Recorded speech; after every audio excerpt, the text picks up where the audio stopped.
sometimes I'll want to write an equation and I'll have a slope and I'll have a point on the line.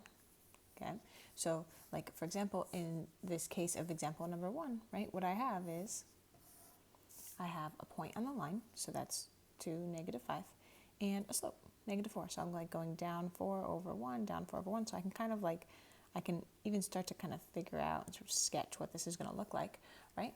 But that is the information that I have. So how do I deal with this? Well, here's the thing. I'm going to actually start with my y equals mx plus b equation, because the thing is, I know that my equation is going to look like this, right? So now watch what I'm going to do. Notice there's 4 letters here, right? 1, 2, 3, 4.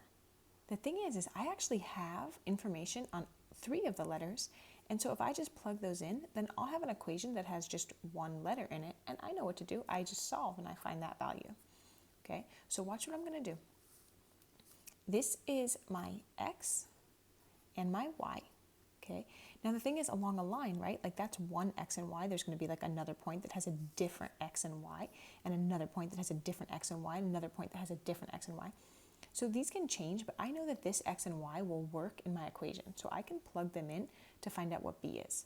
And then this is my slope, right? So look, the x is the x coordinate of the point, the y is the y coordinate of the point, and the slope we know what is represented by the letter m. So watch what I'm going to do. I'm going to plug these in. So look, instead of y, I'm going to write -5. And instead of m, I'm going to write -4. Now look, this says m times x, so I'm going to write -4 times x, and x is 2. And now, look, I have an equation that just has 1 letter in it, a b. So I'm just going to solve for this b, right? How would I do that? Well, first I'd multiply. -4 times 2 is -8. And then I would say, oh, I want b by itself, right? Here's the equation, here's the equal sign, excuse me, and I want to get rid of this -8, so I'm going to do +8. And this cancels, right? I'm going to bring down b equals -5 plus 8, that's the same as 8 minus 5, that's 3. Okay, let me just, I sketch this graph over here, let me just see if this makes sense. Look, I had sketched, right? This is 2, -5, and I went down 4, right 1. Look, I can also do the opposite. I can go up 4, left 1, up 4, left 1, and I can kind of see like, oh yeah, look, this point right here, that would be 0, 3. That would be the y-intercept. So that makes sense. So look, now that I have, right, I'm looking for an equation. So remember, my equations always look like this. And now that I have an m and I have a b, I'm good. I'm ready to write my equation. Y equals -4 is my m, x plus 3. That's my b. Okay, that's it. Let's take a look at another one. The only difference here is there's a fraction, but we don't need to freak out. We're just going to do the math. So I'm going to start by writing my equation, and I'm plugging in. I'm plugging in x, I'm plugging in y, and I'm plugging in m. Okay, so y is 3, m is 2/3.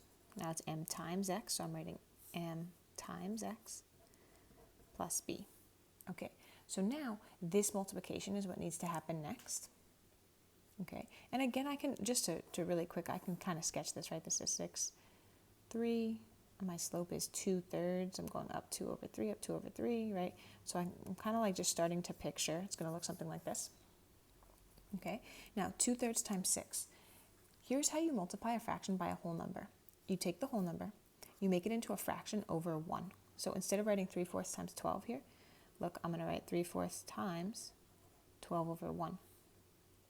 Then you multiply across. This is how you multiply fractions, right? You do across the top, 3 times 12, that's 36. Across the bottom, 4 times 1, that's 4. Now I'm going to simplify. So in this case, I notice that 36 is actually divisible by 4, and I'm going to get the number 9. Okay, now sometimes it'll be like that both of these can be divided by a particular number, and you can't simplify all the way to a whole number, but in this case, it's a whole number. Okay, so that's an example of how to do it. So I'm going to take this multiplication, 2/3 times 6.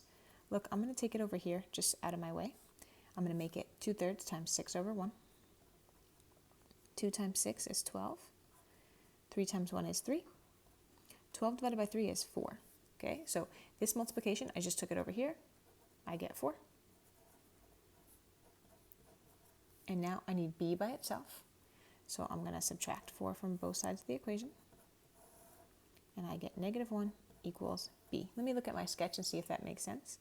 Oh yeah, that looks about right? Like that this point right here would be 0, -1. Yep. Cool. So now I have my b is -1. I was given my slope, right? So now when I plug into my equation, that's y equals mx plus b.